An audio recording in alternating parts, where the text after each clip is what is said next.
இது நாள் வரைக்கும் தனா எந்த நிலைமையில இருந்திருக்காங்கன்னா, கோமா ஸ்டேஜில இருந்த மாரி இருந்திருப்பாங்க போல. ஏன்னா, இப்போ ராதிகா பண்ண ஒவ்வொரு வேலைக்கும் ஏன் கதிரேசன்ட்ட சொல்லலன்னு சொல்லிட்டு நம்ம எல்லாருமே எதிர்பார்த்து காத்துட்டு இருந்தோம். ஆனா, இப்போ சொல்லுவாங்களா, அப்போ சொல்லுவாங்களா அப்படின்னு சொல்லி காத்துட்டு இருக்க சமயத்துல தான், இந்த தனா எந்த இதையுமே சொல்லாம இருக்காங்க கதிரேசன்ட்ட. கதிரேசன் கிட்ட கண்டிப்பா தனம் சொல்லியிருந்தாங்கன்னா, கண்டிப்பா ராதிகாவ இப்ப வீட்ட விட்டே வெளிய அனுப்பியிருப்பாங்க. ஆனா, இத சொல்லாம இருந்தது தான் தனத்தோட தப்புன்னே சொல்லலாம். இப்ப தனம் என்ன செஞ்சுட்டாங்கன்னா, கதிரேசன மனசார காதலிக்கிறத அவங்க உணர ஆரம்பிச்சுட்டாங்க. இதனால கதிரேசன நான் எப்பவும் விட்டு குடுக்க மாட்டேன் அப்படின்ற அளவுக்கு இருக்க போறாங்க. யாருக்கெல்லாம் தனம் கண்டிப்பா பதிலடி குடுக்கணும், அதுவும் ராதிகாவுக்கு குடுக்கணும் அப்படின்னு சொல்லி எதிர்பார்த்து காத்துக்கிட்டு இருந்தீங்கன்னா, மறக்காம இந்த வீடியோவுக்கு லைக் பண்ணி தெரிவிங்க. இந்த ராதிகாவுக்கு விழ வேண்டிய அடி ஏற்கனவே விழுந்திருக்கணும். ஆனா, இப்ப லேட்டா தான் விழுக ஆரம்பிச்சிருக்கு. ஆனா, அவளுக்கு அடி விழுந்தாலும் பலமா விழுகணும் அப்படின்னு தான் நம்ம நினைக்கிறோம். ஆனா, இனி தனம் சும்மா இருப்பாங்களா? கண்டிப்பா இருக்க மாட்டாங்க அப்படின்றத இனி வர எபிசோட்ல தாங்க தெரிய போகுது. அப்படி எந்த மாதிரி சிச்சுவேஷன்ல தனம் ராதிகாவை அடிக்க போறாங்க அப்படின்றத நம்ம ப்ரெடிக்ஷனா பார்க்கலாம் வாங்க. தனத்துக்கிட்ட ராதிகா என்ன சொல்லியிருந்தாங்கன்னா, நீ இத்தனை வருஷமா ஆட்டோ ஓட்டுற, அப்ப நடக்காத ஆக்சிடென்ட்ஸ் இப்ப எப்படி நடந்துச்சு அப்படின்னு சொல்லி ராதிகா கேட்கா. ஓ, நான் அனுப்பிச்சு விட்ட ஃபோட்டோ பார்த்துட்டியா, அதனால தான் நீ உனக்கு ஆக்சிடென்ட் ஆச்சா அப்படின்னு ராதிகா கேட்குறாங்க. அப்போது நீ உன் வேலையை பார்த்துட்டு போறியா அப்படின்னு சொல்கிற அளவுக்கு தனம் இருந்தாங்க. அப்போ தான் இங்கே பாரு, என்கிட்ட காசை பாரு, இந்த காசு எனக்கு தெரியவே தெரியாதா அப்படின்னு தனம் கேட்குறாங்க.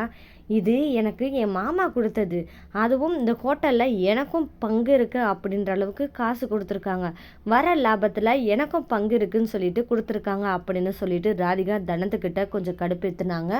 அதனால் தனத்துக்கிட்ட நீ நிலாவுக்கு அம்மாவா மட்டும் இரு, நான் என் மாமாவுக்கு பொண்டாட்டியா எப்படி ஆகுறதுன்றத நான் பார்த்துக்கிறேன் அப்படின்னு சொல்லிட்டு கிளம்பிறாங்க. இந்த தருணத்தில் தான் தனா என்ன சொல்கிறது என்ன பண்ணுறது அப்படின்னு தெரியாமல், நம்ம நிலா பாப்பாவுக்காக தான் கல்யாணம் பண்ணிட்டு வந்தோம், ஆனால் நம்ம மனசை கேட்க மாட்டேங்குதே அப்படின்னு சொல்லிட்டு ரொம்பவே ஃபீல் பண்ணி அழுதுகிட்டு இருக்காங்க.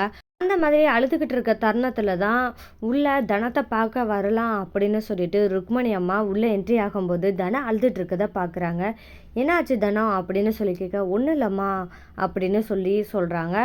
சரி தனம், எதா இருந்தாலும் வா வெளியே போய் பேசலாம் அப்படின்னு சொல்லிட்டு கொஞ்சம் ரிலாக்ஸாக உனக்கு இருக்கும் அப்படின்னு சொல்லிட்டு தனத்தை வெளியே கூப்பிடுறாங்க ருக்மணி அம்மா.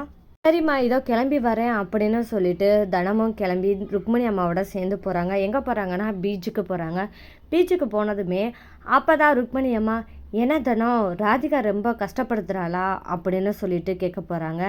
அப்போ தான் தனம் சொல்ல போகிறாங்க, ஆமாம்மா, இவ கதிரேசன் மேலே இன்னும் ஆசையை வளர்த்துக்கிட்டு இருக்கா, இதனால என்கிட்ட ரொம்பவே பேசுகிறா, நிலாவுக்காக தான் நீ கல்யாணம் பண்ணிட்டு வந்துட்ட அப்படின்னு சொல்லிட்டு பேசுகிறா. சொல்லப்போனால் அவள் சொல்கிறதும் கரெக்டு தான் அப்படின்னு நான் நினச்சாலுமே என்னோட மனசு கேட்க மாட்டேங்குது, ஏன்னா கதிரேசனை நான் விரும்ப ஆரம்பிச்சிட்டேம்மா அப்படின்னு சொல்லிட்டு தினம் சொல்கிறாங்க. இது தப்புன்னு என் புத்திக்கு தெரியுது, ஆனால் மனசுக்கு தெரிய மாட்டேங்குது, என்னால் கதிரேசனை விட்டு கொடுக்க முடியாத அளவுக்கு நான் இருக்கேம்மா அப்படின்னு சொல்லிட்டு நான் என்ன செய்கிறது அப்படின்னு சொல்லிட்டு ருக்மணி அம்மாட்ட தனம் கேட்குறாங்க. இதை கேட்டதுமே ருக்மணி அம்மா ஒரு சொல்யூஷன் சொல்கிறாங்க. ஏன் தனம், உன்னோட முன்னாள் வாழ்க்கையில் உனக்கு சந்தோஷம் கிடைக்கல அப்படின்ற இடத்துல நம்மளுக்கு கிடைச்ச வாழ்க்கையில் ஒரு நிம்மதியும் ஒரு சந்தோஷமும் கிடைச்சிச்சுன்னா அதை ஏன் நம்ம விட்டு கொடுக்கணும் அப்படின்னு சொல்லிட்டு ருக்மணி அம்மா கேட்குறாங்க. நீ கதிரேசனை விரும்புகிறேன்னா இதில் தப்பே இல்லை, நீ விட்டு கொடுக்க கூடாது அப்படின்ற அளவுக்கு ருக்மணி அம்மா தனத்துக்கிட்ட பதில் சொல்லிடுறாங்க. இது உன்னோட வாழ்க்கை தனம், உன்னோட வாழ்க்கையில் உன்னை நேசிக்கிற ஒருத்தர் தான் கதிரேசன், அவரை நீ விட்டு கொடுத்துட்டு இருந்தேன்னா உன்னை விட முட்டாள்தனமான பொண்ணு கிடையவே கிடையாது அப்படின்னு சொல்லிட்டு ருக்மணி அம்மா சொல்கிறாங்க. இதை கேட்டதுமே, இல்லைம்மா கண்டிப்பாக நான் கதிரேசனை விட்டு கொடுக்க மாட்டேன் அப்படின்னு சொல்லிட்டு இருக்காங்க. அந்த தருணத்தில் தான் சரி வா தனம் நம்ம வீட்டுக்கு கிளம்பலாம் அப்படின்னு சொல்லிட்டு கிளம்பி வீட்டுக்கு போக போகிறாங்க. அந்த தருணத்தில் தனம் உள்ள என்ட்ரி ஆனதுமே இந்த ராதிகா சும்மா இல்லாமல் என்ன சொல்கிறாங்கன்னா, நீ கரெக்டாக இஎம்ஐ வேகமாக கட்டி முடிச்சிட்டேன்னா இந்த வீடு சொந்தமாயிரும், இந்த வீடு சொந்தமாயிடுச்சுன்னா நான் மாமாவோட சந்தோஷமாக வாழுவேன்ல அப்படின்னு சொல்லிட்டு ராதிகா சொல்கிறாங்க தனத்துக்கிட்ட. இதை கேட்டதுமே தனம் என்ன பண்ணுறாங்கன்னா ரொம்பவே கோவப்படுறாங்க.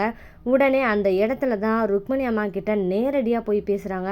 இவ பேசுகிற பேச்சுக்கு எனக்கு பலார்னு ஒரு அற விடணும் போல தோணுதுமா, அப்படி வருது கோபம் அப்படின்னு சொல்லிட்டு தனம் சொல்கிறாங்க. ருக்மணி அம்மா சொன்னதை கேட்டதுமே தனத்துக்கு வந்துச்சு பாருங்க கோபம். அந்த கோபத்தில் ராதிகாட்ட என்ன போய் சொல்கிறாங்கன்னா, என்ன சொன்ன என்கிட்ட, நீ என் புருஷனோட வாழ்ந்துக்கிருவியா? நான் பார்த்துக்கிட்டு சும்மா இருப்பேனா?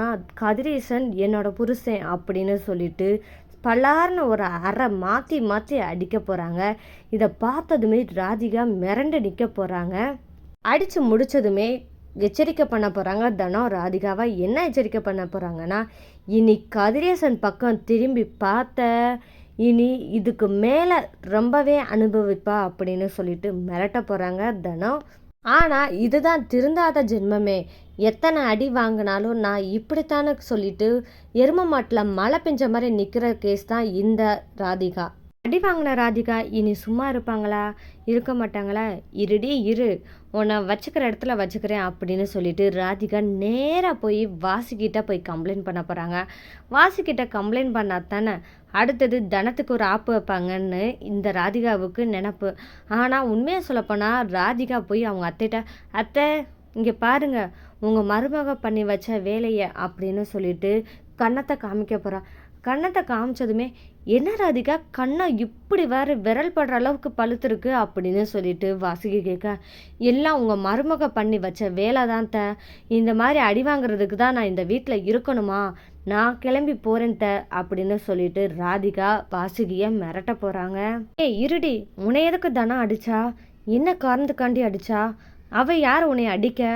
இரு நான் போய் கேட்குறேன் அப்படின்னு சொல்லிட்டு வாசுகியை என்ன செய்கிறாங்கன்னா தனத்துக்கிட்ட கேட்க போகிறாங்க. தனத்துக்கிட்ட என்ன கேட்குறாங்கன்னா, ஏய் நிலதனம், நீ என்ன செஞ்சுக்கிட்டு இருக்க? உனக்கு யார் உரிமை கொடுத்தா என் மருமகளான ராதிகாவை அடிக்கிறதுக்கு அப்படின்னு சொல்லிட்டு கேட்க போகிறாங்க வாசுகி.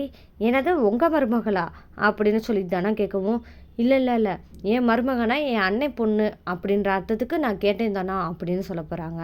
அதெல்லாம் இருக்கட்டும் தானோ, எதுக்காக இப்போ ராதிகாவை அடிச்ச எனக்கு அதுக்கு பதில் சொல்லு அப்படின்னு சொல்லிட்டு வாசுகி கேட்க போகிறாங்க. அதுவாத்த அதை அவகிட்டே கேளுங்க, என்ன காரணத்துக்காக அடிச்சேன்னு சொல்லிட்டு. அவள் சொல்கிறால சொல்லலையா, நீ ஏன் அடிச்ச அப்படின்னு நீ பதில் சொல்லு அப்படின்னு வாசுகி கேட்கா. அப்படித்தான் அடிப்பேன் அப்படின்னு சொல்லி தனம் சொல்ல போகிறாங்க.